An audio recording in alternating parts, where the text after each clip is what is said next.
Hello everyone, first time మన channel చూస్తుంటే subscribe చేసుకోవడం మర్చిపోద్దు. వీడియోలోకి వెళ్ళినట్లయితే శివనారాయణ తన కుటుంబంతో గుడికి రావడం, అలాగే దక్షిణమూర్తి మాలిని గుడికి రావడం జరగడం వలన ఇక రెండు కుటుంబాల మధ్యలో కూడా డిస్కషన్లు జరుగుతాయి. ఒకరినొకరు అనుకోవడం జరుగుతుంది. మాలిని కూడా శివనారాయణ పద్ధతుల గురించి అయితే ప్రశ్నిస్తుంది. కూతుర్ని ఇంట్లో నుంచి గెంటేసినప్పుడు ఏమైంది నీ పెద్దరిక, మనవడిని ఇంటి డ్రైవర్ని చేసినప్పుడు అప్పుడేమైంది నీ పద్ధతి, కూతురు కోడల్ని పని మనిషిని చేసావు, మళ్ళీ అదే మనిషిని తీసుకొచ్చి ఆఫీస్లో సీఈఓని చేసావు, ఏంటో నిన్ను ఎలా అనుకోవాలో అని చెప్పి చాలా మాటలైతే అంటుంది. ఇక అప్పుడే శివనారాయణ, నేను చేసింది తప్పే అయితే నాతో ఇంతమంది నా కుటుంబం ఉండరు, మన వెనక ఎంతమంది ఉన్నారనే దాన్ని బట్టే మనం చేసింది మన జీవితం, మనం నడిచే దారి కరెక్ట్గా ఉందా లేదా అనేది అందరికీ అర్థమవుతుంది అని అంటే, అంతవరకు వెళ్ళొద్దు శివనారాయణ, అసలు నీ వల్లనే నా కోడలు ఏం కోల్పోయిందో తెలుసా అని అంటుంటే, అప్పుడే మావయ్య ఆగండి, అసలు అలాంటి విషయాలు చెప్పే సందర్భమే ఇది కాదు, వినేవాళ్ళు కూడా అలా ఉన్నప్పుడే అర్థమవుతాయి, ఇప్పుడేం మాట్లాడకండి అని అంటుంటే, ఇంతలోనే కార్తీక్, ఏంటి అసలు మీరు ఎప్పుడు గొడవ పడ్డానికే ఎదురుపడతారు, పెద్దవాళ్ళు మాట్లాడుకుంటున్నారు, పిల్లలు మేము ఎందుకు మాట్లాడమని సైలెంట్గా ఉంటున్నాం, కానీ అసలు ఇదంతా పద్ధతి కాదు, పదండి ఇంకిక్కడి నుంచి అని చెప్తే, అప్పుడే ఒక్క నిమిషం, నాకు అంతా అర్థమైంది, కానీ అసలు ఈ అబ్బాయి ఎవరు, కంచనకు ఒకడే కొడుకు కదా అని సూరజ్ని చూపించి అడుగుతుంది. తను మా కుటుంబంతో రక్త సంబంధం లేదు, కానీ తను మా కుటుంబంలో ఒక్కడే, పైగా తను మా జోసుని కాపాడాడు కూడా, ఆ కృతజ్ఞత మాకెప్పుడు ఉంటుంది అని అంటే, అవునా, జోసుని కాపాడిన అబ్బాయిని మీ కుటుంబంలో ఒకరిని చేసుకున్నారు, మరి మా మావయ్య గారిని కాపాడిన దీపని నేను కృతజ్ఞురాలనైతే నువ్వేం చేస్తారు అని అంటూ, చాలా థ్యాంక్స్ దీపా, కార్తీక్ నీకు కూడా, మీరు మా మావయ్య గారిని కాపాడారు, దానికి మేము ఎప్పుడూ రుణపడి ఉంటామని అంటుంటే, అప్పుడే సుమిత్ర అయితే రుణపడి ఉండకపోతేనే మంచిది మావయ్య గారు, ఈ డిస్కషన్స్ మనకు అవసరమా, పదండి వెళ్దాం అని చెప్పి ఇక కార్ దగ్గరికి అయితే వెళ్ళిపోతారు అందరూ. ఇంకా వాళ్ళు కార్ దగ్గర నిల్చొని దక్షిణమూర్తి మాల్ని మాట్లాడుకుంటూ ఉంటారు. మావయ్య మీరేమీ కంగారు పడకండి, అన్నీ మీరు కోరుకున్నట్లుగానే జరుగుతాయి, మీరు శాంతి హోమం చేయిస్తున్నప్పుడే మీ కూతురు గుడికొచ్చింది, ఇక అంతా మంచి జరుగుతుందని అదే అర్థం కదా, మీరు హ్యాపీగా ఉండండి, పదండి ఇంకా చాలా పనులు ఉన్నాయని చెప్పి తను కారు ఎక్కించేసి, ఏది ఊరికే జరగలేదు మావయ్య, అన్నీ కావలసుకునే తెలిసే జరిగాయి, కాకపోతే అది మీకు తెలియదు అంతే అని చెప్పి ఇక తను కూడా కారు ఎక్కి బయలుదేరిపోతుంది. ఇక మాలిని అప్పటి నుండి కూడా సుమిత్రను అయితే టార్గెట్ చేస్తుంది.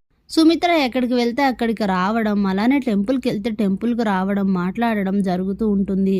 ఇక ఒకసారి గట్టిగా అయితే ఫిక్స్ అయిపోతుంది మాలిని, తనతో మాట్లాడుతూ, ఏంటి నువ్వు ఇన్నిసార్లు ఇంతలా నీ వెనక తిరుగుతున్నా అసలు పట్టించుకోవేంటి, ఆడపడుచునని వదినని కూడా ఆలోచించట్లేదు, ఎవరి మీద సుమిత్ర నీ కోపం, కోప్పడి ఏం సాధించావు, కోప్పడి పుట్టింటికి దూరం అయిపోయావు, వాళ్ళ మాటలు విని పుట్టింటి వాళ్ళని వద్దనుకున్నావు, అంతకన్నా నువ్వు సాధించిందేముంది, నీ వల్ల మేమేమి కోల్పోయామో తెలుసా అని అంటే, నా వల్ల కోల్పోలేదు, మీరు ఏం కోల్పోయారో నాకు తెలియదు, కానీ మీ మామగారి రాక్షసత్వం వలన నేను నా తల్లినే కోల్పోయానని చెప్తా, అసలు మీ అమ్మ ఎలా చనిపోయిందో తెలుసా, మీ నాన్నగారు చంపేస్తే చనిపోలేదు, నువ్వు ప్రెగ్నెంట్గా ఉన్నప్పుడు నీ దగ్గరికి చూడటానికి వచ్చింది కదా, నిన్ను చూసి ఆ ఇంటి పరిస్థితిని చూసి అక్కడి నుంచి వచ్చిన తర్వాత నుంచి నా కూతుర్ని నేను ఎలా పెంచాను, ఇప్పుడు ఎలాంటి ఇంటికి వెళ్ళిపోయింది, అక్కడ ఎన్ని ఇబ్బందులు పడుతుంది, ఇప్పటి వరకు ఉన్నత స్థాయిలో పెరిగింది, ఇప్పుడు ఆ ఇంటికి వెళ్ళి ఎన్ని ఇబ్బందులు పడుతుందో, శివనారాయణ మన మీద కోపంతో దాన్ని ఎన్ని ఇబ్బందులు పెడతాడోనని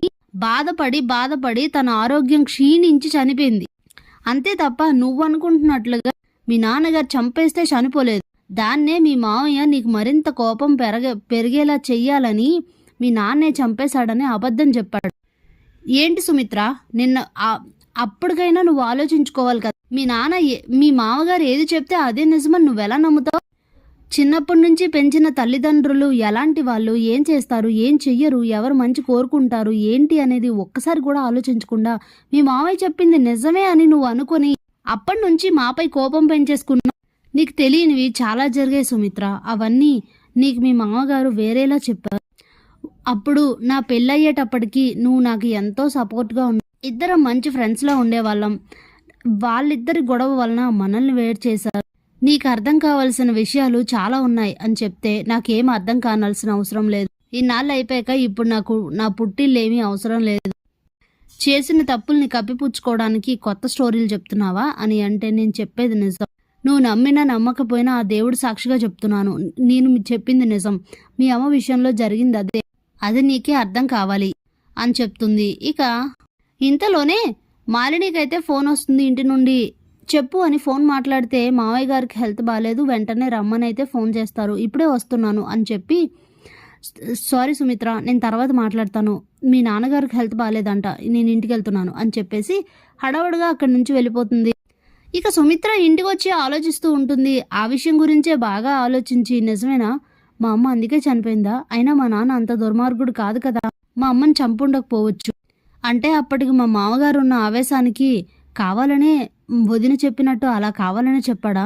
అనవసరంగా నేను నా పుట్టింటిని దూరం చేసుకున్నాను అని ఆలోచిస్తూ, నాన్నకు బాగాలేదంట కదా, వెళ్ళి చూసొద్దాం అని చెప్పి, ఎవరేమనుకుంటే నాకేంటి, ఈ కుటుంబంతో ఏం పగుంటే నాకేంటి, నేనెందుకు నా పుట్టింటిని వదిలేసుకోవాలి అని చెప్పి వెంటనే హడావిడిగా కిందికైతే వస్తుంది. అప్పటికే రాత్రి 8 అవుతుంది. ఇక ఆ టైంలోనే బయటికి వెళ్తూ ఉంటే అప్పుడే శివనారాయణ ఊరి నుంచి దశరథ్ కూడా వస్తాడు. ఇద్దరు బయట గార్డెన్లో కూర్చొని మాట్లాడుకుంటూ ఉంటే సుమిత్ర బయటకు వస్తుంది.